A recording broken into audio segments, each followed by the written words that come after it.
Софийски истории. Здравейте! Вие сте с подкаста Софийски истории. Един подкаст, в който ви срещаме с успешни хора, които са избрали да следват своя път в нашата столица София. Аз съм Петко Кралев, а днес на гости ни е Рени Кирева, която ще ни разкаже за интересното занимание, което има, а то е свързано с вино, свързано е и с охлюви. Рени Кирева е създател и двигател на Gold French Wine, семейен проект, роден от любовта към френската култура, доброто вино и изкуството да споделяш специални моменти. След години на пътувания, срещи с винопроизводители и откриване на автентични вкусове във Франция, тя превръща своята страст в мисия да представя на българската публика внимателно подбрани вина и гурме продукти от малки семейни изби и утвърдени френски производители. Рени, здравей! Здравейте! Много ми е приятно, че си тук при нас. И на мен ми е много приятно. Как се чувстваш? Добре. Радвам се. Дай да започнем от самото начало. Разкажи за това, с което се занимаваш, с виното, с охлювите, откъде дойдоха тези идеи, как успя да го направиш и защо реши, че това е някаква посока, която искаш да следваш? По принцип, по професия, аз съм финансист. За кредитен консултант към всички банки. И пътувам. Обичам да пътувам. Ходихме семейно в Южна Франция на гости на наши приятели, които живеят от много години там. Франция, аз я свързвам с вино. Не си само ти. Да, много обичам виното. Тръгнахме по избите в Бордо, разходихме се по реката Рона. От изба на изба, от изба на изба. Виното става все по-хубаво, все по-интересно, на вкус, приятно. В крайна сметка на мен ми е страст по принцип виното. Но аз бях изключително приятно изненадана цена-качество в избите във Франция. И това, което достига до нас в България. И на шега на майтап с другото семейство в една изба, ха-ха-ха, да вкарваме вино в България, ха-ха-ха, ама трябва да го пазим от теб да не го изпиеш, ха-ха-ха, ама трябва да го пазим и от другата жена, нали, смисъл, от срещната жена да не го изпие и тя преди да тръгне, ха-ха-ха. И един от четата господин каза, аз ще ви паза виното, нали, да стигне до България цяло, там нататък се оправите. И след майтапа стана истина. Започнахте да вкарвате френски вина в България. Първия камион, аз наистина, повярвайте ми, не вярвах, че ще се случи точно така, както ви го разказвам. Това е наистина нещо хоби. Не знам вашето хоби какво е. Това е хоби. Да пиеш вино, да разпускаш, да ти е вкусно, да ти е приятно и в един момент то идва. Да. И ние сега какво правим? Нали, Идва един камион. Идва един камион вино. Ами да го предложим тук, да го предложим на големи складови. Аз казвам, ама сега ние като го продадем на големия склад, той ще си направи една надценка от склада, после другия в ресторанта друга надценка и пак ще пиеме вино за 50-60 евро. Френско, защото е френско, защото е от шата, защото са наградени. Ние не сме били в случайни изби. Нали, то тура си е такъв. Да. Нали? И викаме ми, не беше това идеята. И мъжа ми вика, какво сега на улицата ли? Аз викам, ами презентации в ресторанти. Пример. Okay. И в един момент дойде идеята за Спрингфест. Ходихме, договорихме си. Аз викам, да, ама с този Спрингфест е ни вина голи, някак си да направим Ле Пети Франс, малката Франция. Добре, как ще я направим в къщичка 3x3? И съответно почвам френска кухня. Лучена супа няма да стане. Нали, смисъл да бъркаш там, тя си има специфики. Не може. И вече викам, ама охлюви, бе? Френски охлюви. Да. Имаме патешки продукти, френски можеме. И почваме да звъниме отново на господина от шетото.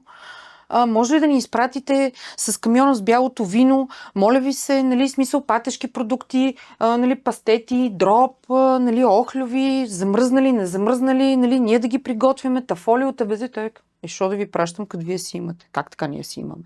Ние ги внасяме от България. При което аз в шок. Нали, как? Френските охлюви са български И това охлюви. ти го казва французина. Да. Нали, смисъл? И аз викам, Добре. Аз за първ път от теб чувам, че ние изнасяме охлюви. Ма ние, всичките ни ферми изнасят охлюви. Те всъщност в България работят с 2 до 3, 4, 5, 10, 20 ресторанта. Така да го наречем. Да. Изведнъж се появявам аз. Звъне, може ли, тук сме на един Спрингфест, искам, охлюви, моля ви се, видях ви след, моля ви се, кажете ми, че имате. И той, леле, майко, вика от Спрингфеста, ще напредставяш на Спрингфеста. Викам, да, на това ще ви представям. Нали, в смисъл, искам да правя френска къщичка, само френски продукти. Казах, да, ние изнасяме основно за Франция. Ние в България имаме там 1, 2, 3, 5 клиенти. Мгм. Всъщност се оказа, че ние дори на къщичката доста повече охлюви сме продали, отколкото въпросните ресторанти. Мгм. Което беше шок и за тях, беше шок и за нас. Защото нашата идея, нали, вината. Да. Ние станахме известни с охлювите. И аз дом нататък викам, хората питат откъде да си ги купат. Той казва, от вас. Аз викам, тоест, аз трябва да си... Той вика, не, ние не продаваме на кутийки. Да. Забрави. Викам, добре, значи качваме ги в нашия сайт, вие си ставате наш партньор и си вървиме ръка за ръка. Нали? Защото другото беше глупаво. Той вика, другия вариант е да ги изнасяме и вие да си ги внасяте, което, нали, смисъл... Беше доста глупаво и той казва, не, всичко ще ти пращам. И наистина аз съм възхитена от реакцията им, възхитена съм от зареждането, възхитена съм от всичко. Тоест на теб ти се наложи да потърсиш охлюви от Франция, за да разбереш, че тук си имаме предостатъчно. Да. И можем да си ги ползваме. Между впрочем, Добре. същото, извинявай, че Да. те прекъснах, също се случи и с патешките продукти. Така ли? Да. Има флагра в България, Да. което се произвежда тук. В България се произвежда и се изнася за Франция. И във Франция е много известно. Той даже като ми снима кутията, аз викам, ама това от някъде ми е познато и следващия момент се сетих за фермата в Ямбол. Окей. Просто не знам дали мога да кажа името, нали, но Ямбол. Викам, ама Патещи продукти. патешки продукти, само че те са доразвили идеята с патешки деликатеси, суджук, луканка и така нататък. Нали, доразвили се. Това, което си изнасят консервите за Франция, Да. а другото си го продават и в България повече, по-малко го изнасят във Франция. Рен, искам да ти кажа, че рядко вода разговори, които ми чупат главата Да. по начин, по който ти в момента успяваш. Аз наистина не съм чувал за тия неща. Според теб на какво се дължи това, че и за теб е било изненада, и за мен в момента да го чуя от теб е изненада, и предполагам за много от нашите зрители ще бъде. Аз не знам защо наистина не е интересен българския пазар за... Аз знам и за малки винарни, които изнасят основно в чужбина. Тези винарни ни бяха на гости на щанда. Донесаха от тяхното вино да опитаме. Беше много хубаво. И аз казвам, откъде мога да си купа? И те казват, ние не, България не. Всичко се изнася. Кой за Нова Зеландия, кой за Австрия, кой за... Всичко се изнася. Ага. Разбирате ли? Да. Аз просто бях в шок. Нали? Колко много неща можем да ги намериме и тук, а не да си ги внасяме. Нали? Наистина бях... И даже и на това момче му казах, викам, добре, защо вие не си направите, да знам, магазин в София, един човек ви трябва, или в Пловдив, или някъде. И той ми каза, ние не сме търговци. Викам, не сте търговци, обаче с Франция, те сами си ни намериха. Което също ме... Нали, той успява да си продаде, да си реализира продукцията във Франция и на него българския пазар не му е толкова интересен, а и никой не се интересува. Да, никой не го е потърсил за... Аз в Google съм ги намерил. Да. Мисля, че в смисъл не си мисли, че някакви сериозни контакти, връзки, оклювени ферми в България. Жуц 4. Толкова намерих аз. Да. Който първи дигне. Да. Точно такава беше ситуацията. Защото се сетих, че съм направила меню охлюви, а всъщност с никой не съм се срещнала. Шат, който дигна в 11 часа вечерта, той беше. В смисъл, буквално го обяснявам. Игра на шанс. Не, наистина. Да.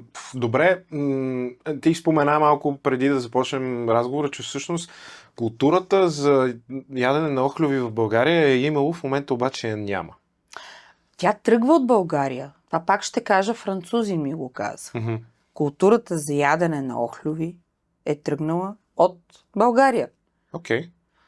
Французите го правят като национално ястие. Това го не говориме за преди 10 години. Това говориме преди много, много, много години. И всъщност французите го правят като национално ястие. Във Франция оклювите са защитен вид.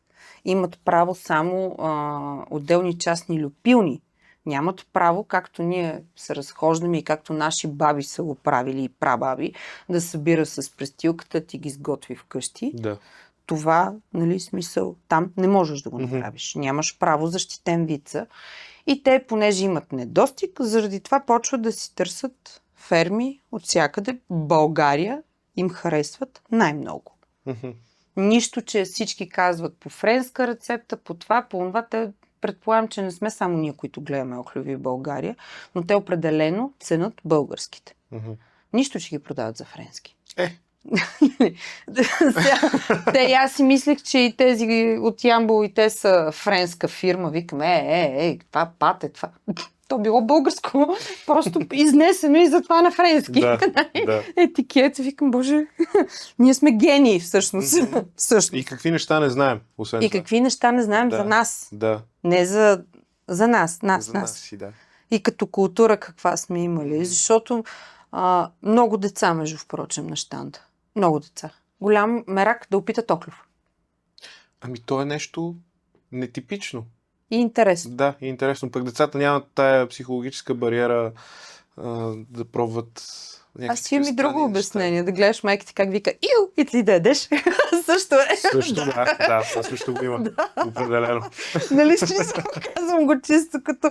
Нали, на мене ми е забавно. Деца, даже смисъл, имало е такива, като се съберат много и ние правихме първоначално, за да опитват хората, нали, преди да си поръчат, защото това е нещо ново. В крайна сметка, да, не би си поръчал порция от нещо, което не си сигурен дали ще изядеш, никой не му се давате ни пари, за да изхвърли нещо. В крайна Точно, сметка, те, между впрочем, се водят и деликатеси, хич не са...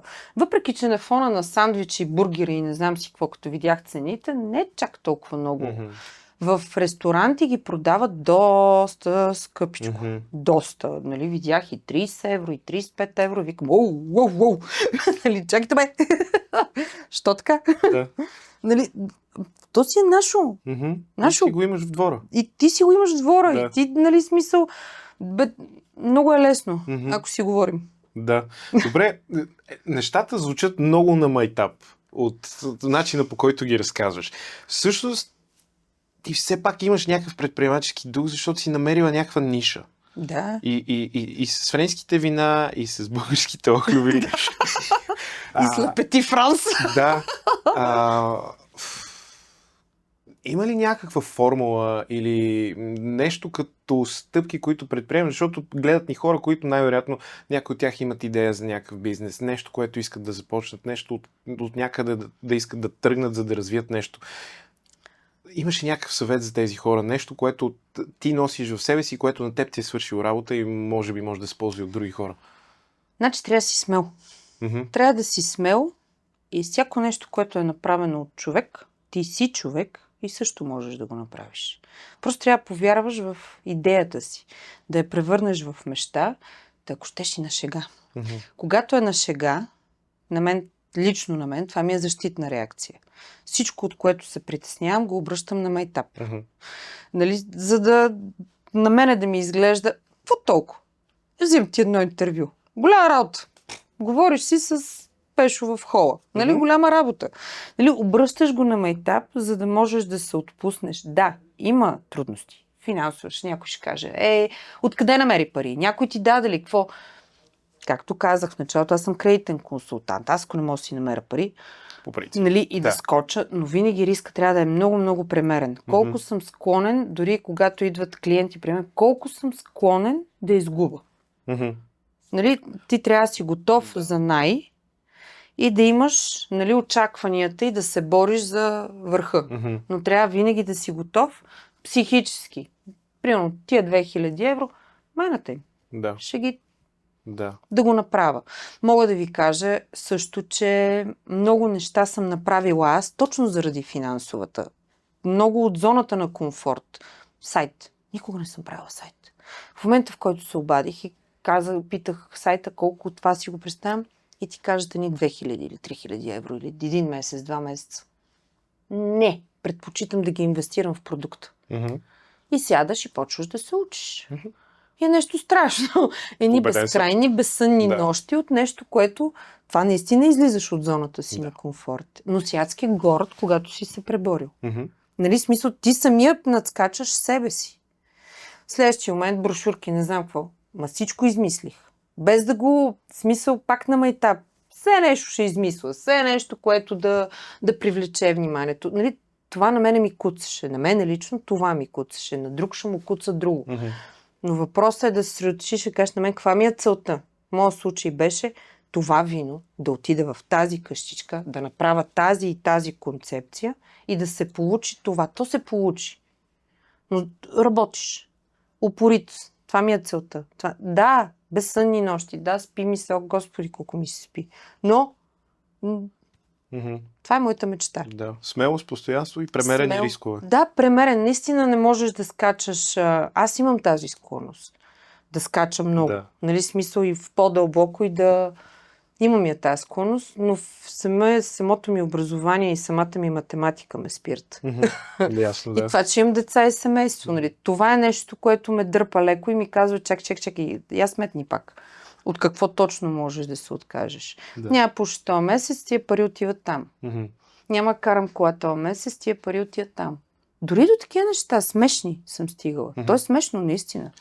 Да, но като се замислиш, че е за една малко по-голяма цел, всъщност смешното Всъщност отива някъде смешното отива... другаде, Да, да. точно. Това е целта. Аз съм сигурна, че дори да бях отишла някъде и да кажа, имам такава идея, моля, помогнете ми, щеше им да ми бъде помогнато, ако не успях да си реша сама проблема. Да. Разбираш, защото когато си уверен, когато мечтаеш, ти го излъчваш това Мгм. нещо. Когато вярваш в това, което си... Точно, в това, което и когато Започнал. можеш да го изкажеш, представям си го така, аз съм сигурна, че не е ноша, то всичките ща шаха да ми помогнат. Нали, смисъл, Да. просто този дух трябва да го имаме. И всички млади го имат. Мгм. Не е този дух на 70 трудно. Нали, предполагам, не знам. Може би, не знаем. Не сме ги стигнали. все Да, още, не че сме. знаем. Как ще ги стигнем, да. Добре, да си поговорим за културата на виното в България. Тя далеч не е Малка. малка, да. Доста вино се произвежда тук, доста големи винарни има, доста малки винарни има, доста събития свързани с виното и все пак твоите наблюдения от гледната точка на потребителите. Има ли култура за възприемане на виното, каквото е то, а не просто като напитка алкохолна? Има култура, има много хора, които харесват вино, които си търсят определени сортове, които си търсят определени винарни, но това, което мога да кажа, за добро или за лошо, хората много често идват на щанда и казват следното нещо. Нали, след като станете известни, вината ви ще останат същите. От гледна точка на качество. На вкус и на качество, да. И аз нали, сме викам, те не са, в смисъл, не е мое гроздето, Да. не го бутилирам аз. Избираме сортове, опитваме това. Те ми наливат, те ми лепат наградите, всичко, както е в магазина във Франция, биха го занесли, така го носят в нашия склад. Да. Нали, нямам, аз този път няма как да участвам в него, освен в избора. Това искам. Друго, нищо не мога да променя. Не. Ние имаме опити с други, викат, не сте първата, която тръгвате по този начин. С желание и с хъс и след това много хора, наистина, викам, всеки си избира Да. как и какво да прави. Това е моето впечатление. Чисто от разговор с хора на този фест се изсипват всякакви хора. Мгм. Нали, всякакъв и типаж. Но пак казвам, при нас се спираха много винари. Не знам заради това, че пише Ле Пети Франс, заради охлювите или с какво точно. Нали, може би наградите върху вината. Нямам представа. Нали, не мога да кажа, но дойдоха и нали, няма да се промените, като станете известни. С какво да се промена? Аз внасям вино. Да. Ами не, има много хора, които след това почнаха да го разреждат. Аз също се сещам за такъв случай с френско вино, което аз самата пиех. Мога да го кажа като мой опит, личен. Да. Пиех го доста време. В един момент почна да, нали, смисъл, хората го купуват, стана по-така. И в един момент 2 месеца не съм го пила, купувам си бутилката, крайно различен вкус. И се оказа, че са почнали да го бутилират другата, в България. И т.е. вече нещата, Да. т.е. хора известни, дръжте си на качеството, защото ние имаме хубаво вино, ние имаме хубави винарни, ние имаме страхотни лозя. И професионалисти страхотни имаме. И професионалисти страхотни имаме, и сомелиери имаме, и изобщо... И технолози. Да. Не го изнасяйте, внасяйте го. Не внасяйте го, а продавайте си го в държавата. Ето тук, между другото, много добре идва следващия въпрос. Да продаваш вино не е да продаваш вино, да убедиш някого в идеята. Нали така? Да. Как се прави това? Сега ще ви кажа точно преди 1 час. Не, аз розе не пия. Опитайте. Не, от това получавам киселини. Опитайте, дори не го опитвайте. Подушете го. Само е така, направете както правят сомелиерите. Тупнете единствено устни. Вау! Викам, това е розе, което си се отглежда за розе. Лозята се отглеждат за розе. Нали, в Прованса, Гренаж, Сенсо и така нататък. Викам, те си техни сортове. Тяхно няма захар, няма това, нали, но след като вече го опитала. Преди това, каквото и да кажа, то е реклама. Да. С реклама, лично аз съм скептична. Нали, реклама. Не, опитай. Ето, заповядай. Нали, всички ни се шашкаха там, че с тия малките чашки. Склонна съм един клиент абсолютно из целия тур на Франция да го... Нищо да не си вземе. Да остане с впечатлението, какво е опитал. Да. И да разбере, че това е истинско. Да му покажеш идеята. Да му покаже идеята и усещането и да му разкаже от това шато, от колко години е. Това шато от колко години е. Това до реката Рона. Как, нали, реката я усещаш във виното. Между впрочем, едното вино, наистина, което е до реката Рона са лозята, има един уникален минерален вкус. Жените, които си разреждат виното с вода, ще ме разберат. Наистина, смисъл, то е вътре. Все едно изворно нещо има, като наистина минерален вкус, остатъчен такъв послевкус се вказва. Виж какви думички знам вече. Да. Като сомелиер. Звучиш изключително убедително, особено пък за човек като мен, който хабер си няма от вино. Аз знам домашно вино и купешко вино. Домашното вино? Се хвана за главата. Обичам. Опитвали се няколко пъти бяло вино да ми правят. Нали, смисъл, приятели наши с лозият. Не мога. Аз си обичам лекия вкус. Да. Лекия, наистина лекия. Аз, между впрочем, сега за първи път разбрах какво значи втора ферментация. С френските вина. Обясни. То става леко газирано. Съвсем леко. Говорим за розето. Просто сме го оставили некъде като трябва и в един момент, нещо тапата, викам, какво стана? Наливам си и усещам, викам, какво е това? И господина срещу мен се оказа сомелиер. Може ли да го опитам? Викам, това не е. И той вика, не точно това искам. И аз, окей, сипах му малко и той, това е втора ферментация. Това значи, че виното ви е истинско. Викам, какво значи истинско вино? Той вика, от грозде. Викам, благодаря. На тъп въпрос, тъп отговор най-вероятно, но... Това е много добро. Да, наистина смисъл. Пълна съм с такива истории, от когато са ме затапвали. Да. Какво значи? Аз не знаех, че може да има втора ферментация. Вкуса му е различен, повече гроздов и газирано едно такова. Няма вкиснато. Такова нещо като вкиснато няма. Да. Казва се втора ферментация. И си го изпих и нищо ми нямаше. Но аз си го изпих. Да. Никой друг. Сещаш ли се за някое клише за виното, което те вбесява, когато го чуеш? Тук ли сте го бутилирали? Сега сигурно сте някъде от някой го е мачкал и са му залепили етикети, то всичките станахте такива. Да продължавам ли? Давай, имаме време. Не, то просто е... От коя точно част на Франция? Ти казваш Южна Франция, Бордо, шатото е Барон. Избите в интерес на истината са малки, семейни са, стари са, от години са и отпред са нарисувани на всяко шатото. Нали, то си е нарисувано върху бутилката, върху етикет. И ти много е лесно да запомниш, дори човек, който не е ходил, не го е видял, не го е. Много е лесно и като продавач дори да кажеш, това е, само поглеждаш, Бордо, така, в Барон, в Търада. Да, бе, да, сигурно. Сигурно. Щом казваш, няма проблем, опитайте. Да. Опитайте. Аз тук какво? И колко пари ще ми искат? Нищо. Искаш ли през целия тур? И е така с най-голямата си усмивка. През целия тур и става неудобно накрая. В смисъл, аз съм щастлива, че съм го убедила да опита и съм му доказала. Аз нямам по какъв начин друг да го убеда. Абсолютно. Не си ходя с сертификатите, нито с там за качество и така нататък. Няма смисъл. Вкусът е достатъчен. Наистина. И смятам да го запазя автентичен. Не, изобщо нямам намерение да ги карам да правят някакви чудеса от героизъм. Да. Нали, смисъл разреждане и някакви... Дори сега идеята ми е за коледния базар, дай Боже да участваме отново, да отида за френската рецепта и да си избера вино, защото те са няколко техните вина, които се прави греяно вино, да си избера вино с тя рецептата една, но вината са различни, кое би паснало на българския вкус. Да. Защото рецептата им е крайно различна от глювайна в Австрия, защото тази рецепта я знам. Крайно различна и от нашото греяно.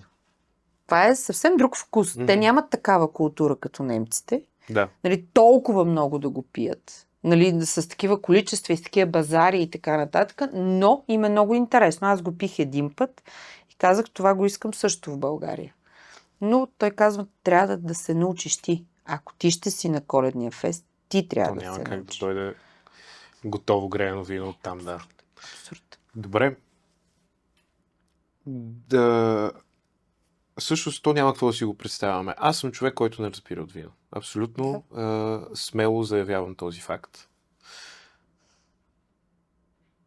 Какви са нещата, за които трябва да следя аз като неук потребител на вино, с които да мога да си кажа, че тук не ме лъжат? Първо, има едно много интересен вкус, като на спирт. Той още с първата глътка, аз не един път, това е клише вече, нали, казвала съм го, не един път и два пъти, но съм го чула. Първата глътка знам колко точно ще ме заболи главата. До последната. Нали, смисъл, просто от първата глътка, то те удря то не е оцет, а е точно спирт. Много те удря. Така разбираш и розетата, масовите ни розета, които продават по магазините. Не твърда, че са български, нито че са италиански, нищо не твърда. Това, което се продава масово, говоря, се пинеш го и само наистина първата ти реакция е оцет. По-добре водка да пия. Хора с по-слаб стомах, болката почва веднага почти. Има и киселинност. Една такава, наистина кисела. Това са вина от дестилерии. Мога да ти разкажа един майтап във Франция. Шаха да ме набият в едно шато. Аз съм пил и в България френско вино. Какво френско вино си пил?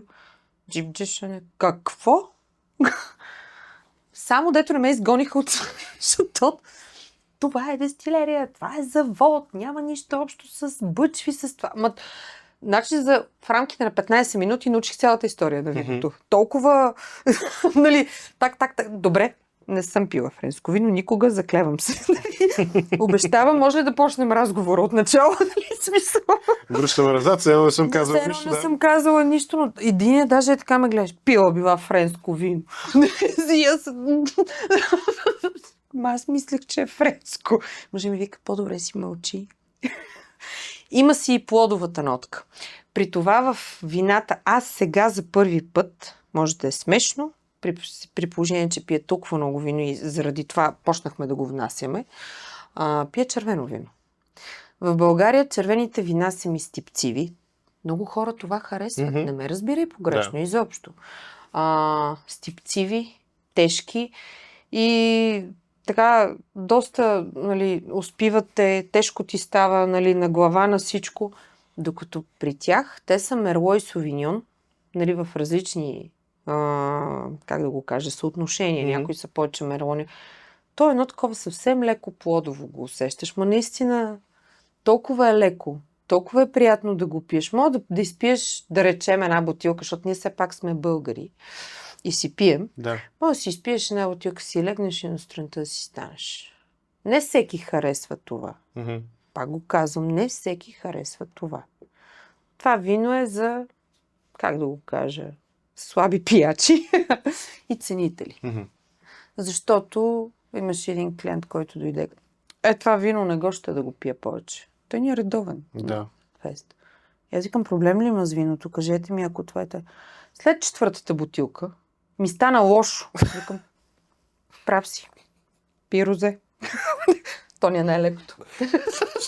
След четвъртата бутилка, здрасти, ако ме гледаш. Това е велико. И жена му вика, преди това не стигаш и до четвърта бутилка, така че Да. нали смисъл, като си пили някакво друго. Много ми беше, аз викам, прав си, виновна съм. Да сипа нещо друго. Добре, как да си изградим вкус за виното? С пробване и с питане, нали така? Да, с пробване. С питане, всеки ще ти каже неговото мнение. Мгм. Аз също мога да кажа, че харесвам френски и част от италианските вина. Мгм. И много, много, много малка част от испанските. Испанските са ми много остри. Но аз пия вино, имам такава култура, нали, смисъл, културата ми стига до там, че съм пила много вино. Да. Да разбраме правилно. Да. Нали, това имам в предвид под култура. И съм разбрала, че на мене са ми приятни леките вина, пивките вина и това ми е приятно. Мгм. Аз също го казах и на един ресторантьор. Какво предпочиташ? Тежко вино, било то домашно или не домашно, се е тежко червено вино, което от 2 чаши клиента да стане и да се тръгне, или да изпият 4 бутилки леко вино, нали? Мгм. Нека да Да. прецениме кое предпочиташ ти, нали? Да. Между впрочем, така зарежда от нашите вина, но това е една друга тема, нали? Това е търговски нюх, Мгм. нали? Му викаме. Но въпросът е, че всеки си изгражда какво му харесва и казва, това ми харесва, това не ми харесва. Има любители на острото, на нашето си. Има и хора, които идват и казват, не искам нищо различно от българско. Българското много ми харесва. Искам си българското, искам си това, искам си онова. Добре, Супер. аз нищо не То казвам. има. Има, да, на базара зависи, имаше, да. Имаше и ни финландци, които казват, те пиеха ужасно много, те пиеха от 10 сутринта, които казвах, не го харесахме онова вино, боли главата, викам си на кътя, си изпили кашон. От нашото изпиха Мгм. 2 кашона, но не се Да. оплакаха от глава. Мгм. Което...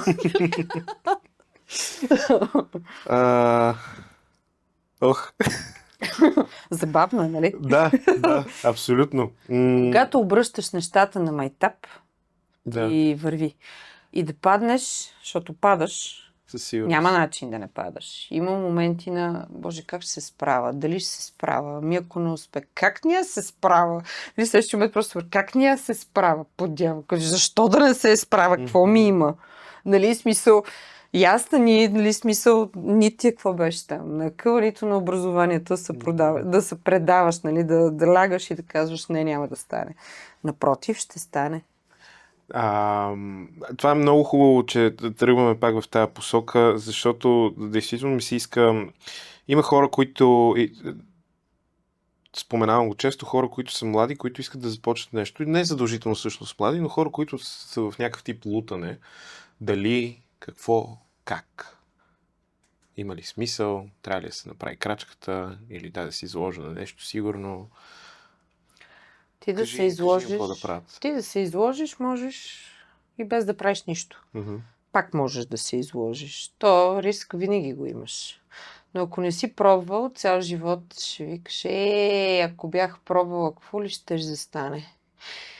Имаше едни такива дами при нас. Сега се сетих, като ми зададе така въпроса, която казва, ти си изпълнила моята мечта. Викам, а ти защо не си изпълни твоята мечта? Тя харесва виното, весела жена и така нататък.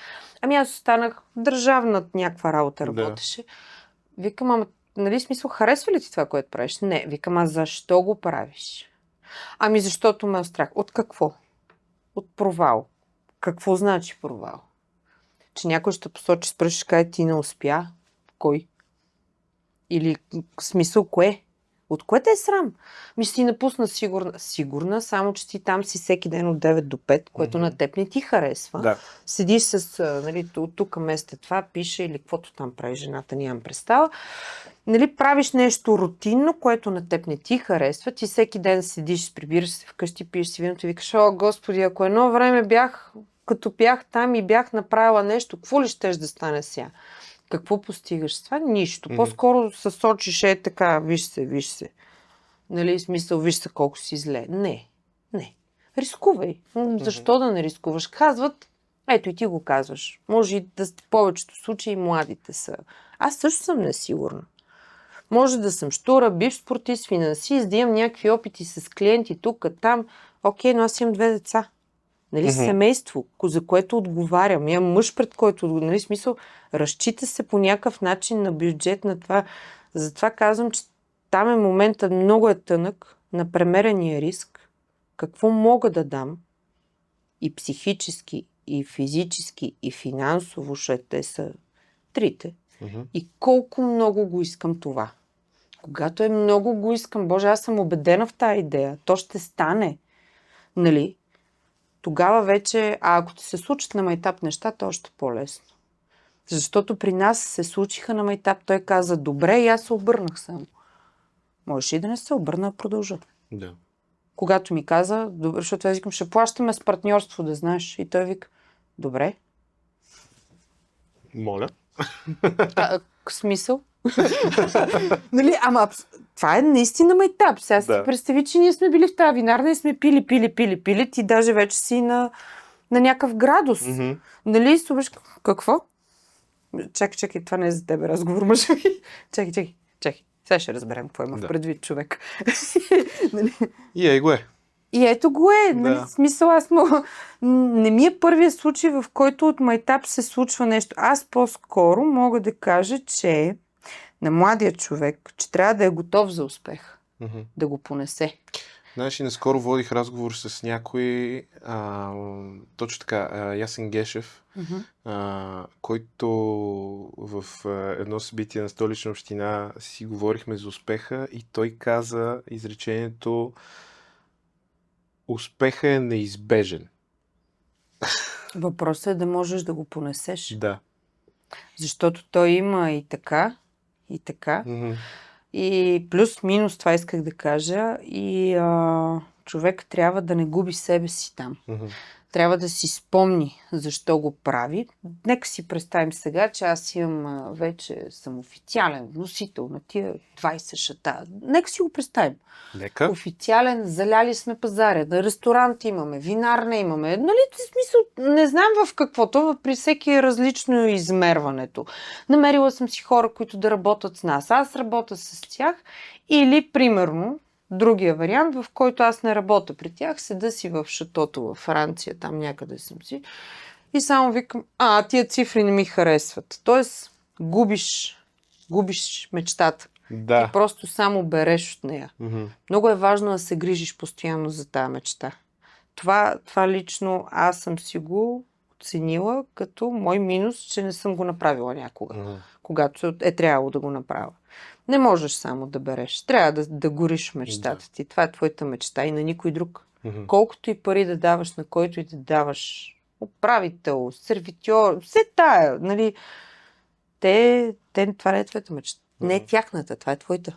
Ти трябва да вриш и да кипиш и да им даваш енергията да работят заедно с теб и за теб и да има кеф. Да. В каквото и да си. Не само вино и коли, все тая, във всичко трябва да е така. Мой приятел забогатя от продажба на лед. Супер. Така сме се смяли. Обаче... Другото нещо, ако е глупаво и работи, не е глупаво. Да! Ние бяхме заедно там в колеги и аз напускам. И какво ще правиш? Той ми вика, ще продавам лед. Аз викам на африканците или викам от Антарктида ще го палетираш за Африка или как? То наистина вицове се разказва. Да. Ами в момента също е един от най-големите разпространители на лед. Ама това е ниша. Лед си купува. Аз си купувам лед. Ето, точно. Ама той нали, тегля кредит, купи си камион, защо? И аз викам, ама то сериозно викаме тръгнал да продава лед. Ето, ние се смяхме. Да. Ето, но Да. той каза, добре, само Смейте вика се, после, нали, Смейте после, но продължава да разкарва и той, да гори и той Мгм. в това нещо. Да. Той искаше да продава някакъв бързо оборотен продукт и бързичко да се случват нещата, без много да му мисли. Те ти го продукта лед. Мгм. Измисли си го. Да. И това преди много години, нали? В смисъл 10-20, нещо такова. Чудесно. Ето ти една реализирана Да. мечта. Да. И един от най-големите, ти казвам, Мгм. и продължава. Скоро се виждахме, ми оперираха крака и на него. Викам, още ли разкарваш ли? Той тебе. И като ми каза фирмата, викам, боже мой. Нали, смисъл, виждала съм му камионите. Да. Разбираш ли? Да. Той е един от най-големите. Великолепно е това. Да. Добре, сега няма как да не споменем София, защото все пак Софийски истории, Софийски подкаст. Какво е София за теб? Влияе ли по някакъв начин на мечтите ти? София, знаеш кога най-много я обичам? В събота и неделя сутринта в 7. Тя диша. Мгм. Тя диша. И е много красива. Много е красива. София е много красива, но ние хората, така някакси като мравки се опитваме да я смачкаме, но тя се държи. Мгм. И София ни говори. Мгм. И София обича смелите. Да. В София е едно от местата, чувал си за американската мечта, но София може да те долу, Мгм. ако си лентяй, ако си мързел, ако чакаш нещо да те удари от някъде. Милион. И аз го чакам, ама работя междувременно. Нямам нищо против да ме удари. Тя ще те забие там долу. Но ако живееш с нейното темпо и си в нейния ритъм, тя те дига Мгм. и ти дава възможности. Въпросът е да се огледаш. Трябва да се научим да я слушаме и София, и хората в София. Мгм. И старите софиянци. Да ги чуваш. Те ти казват, знаеш колко много неща ти казват. Знаеш колко много неща научих на НДК за един месец. Ужасно много. В смисъл като опит, като било истории, като хора, с които се запознаваш, които не съм ги виждала, не съм знаела, че те не са известни. Мгм. Но са толкова мъдри. Толкова много неща ти казват с усмивка, с интересна история. То е малко на принципа казвам ти да ще сеща и с нахо. Такива неща ти казват и е толкова приятно и толкова интелигентен се чувстваш, че изобщо този човек е дошъл и го е споделил с теб, Мгм. а не там, някъде. Да. Това е София. Това е София. София просто дава, но София изима, когато не живееш с нейния ритъм. Защото тя има и нощен ритъм, както знаеш. О, да. Има и дневен ритъм. Трябва да има някакъв баланс между нощния и дневния ритъм. Много ми хареса това описание на София. Нали? Много е добро. Много ти благодаря. Ясно. Много ми беше приятно да си говорим и да чуя всички тия интересни неща, които имаш да разкажеш. За финал само кажи там на тази камера на нашите зрители, къде да намерят това, което правиш. За сега това, което имаме сайт Gold French Wine. И ще сложим и линк в описанието. Да, фирмата е MapTrade. М е едната фамилия френската, а е другата фамилия българската и Бъто са французите шатото. Затова исках да ти кажа защо сме MapTrade. Да. Защо сме едното семейство, другото семейство и третата буква е от французина, който всъщност ни помага. Там можете да ни намерите и събираме парички на къщичката. Вече сме събрали, между впрочем, от типсове 1000 евро, защото събираме за винарна. Така. Че хубави работи се случват в Софийски истории. Да. Чудесно. Желая успех с всичко, което си пожелаете да ви се случи и всичко, за което работите да ви се случи. Наистина много обичам да виждам хора, които горят в това, което правят и знаят защо го правят и вярват, че ще ви се случи. Хора, защото е наистина вдъхновяващо. Мечтайте и сбъдвайте мечтите си и вярвайте в себе си. Можете. Всички вие можете. Няма значение. кой гледа, кой слуша, можете. И знаете как да го направите, вътре душата ви знае. Тази мечта не идва случайно при вас, тя ви е намерила. Значи нещо имате вътре и за това идва тази мечта при вас, защото вие можете да я направите. Това мога да кажа аз. Аз нямам какво да добавя.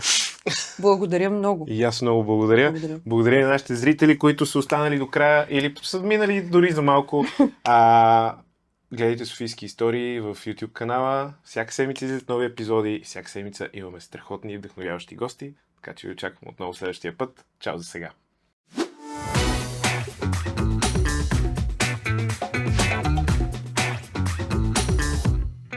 Софийски истории.